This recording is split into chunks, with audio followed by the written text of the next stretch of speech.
I'd heard stories of it. Retreat Road, down in Cochrane, Alberta. They have a monastery there, robes and everything, but the real claim to fame is the massive statue of Christ being crucified in the woods.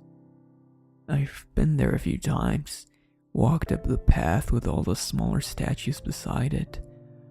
There was a baby, a group of people reaching towards Jesus, all those things finally culminating in this 20-foot tall cross with Jesus hanging from it. What gets a lot of people, though, is that Jesus is sweeping on the cross. Nobody can seem to figure out why. Weeping is not the action of a Lord and Savior. Never. Unthinkable. I've been there a few times during the day. It's an interesting walk. Even for the atheist like myself, it's still awe-inspiring. I happened to notice lights, though, beneath all the statues.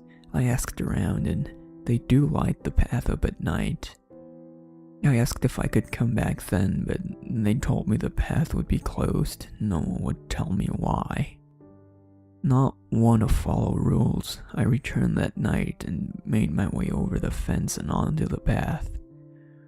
As I walked along the winding route to the large statue, I passed the smaller ones. They seemed different. It was the angle of the light hit them. The statue of the baby. Its eyes were all sunken in, and the shadow seemed to make its fingers end in claws. The statue of the people reaching towards Jesus.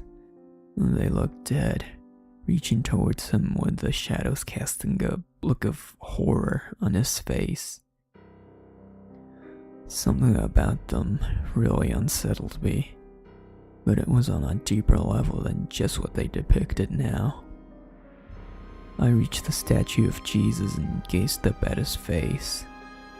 I stood there for what felt like hours, just wondering why he was weeping. What for? What cause? I heard the whispers and rustling of the trees on all sides of me long before I saw anything. I gazed up at Jesus, looked deep into those stone eyes, and understood. That night, he was weeping for me.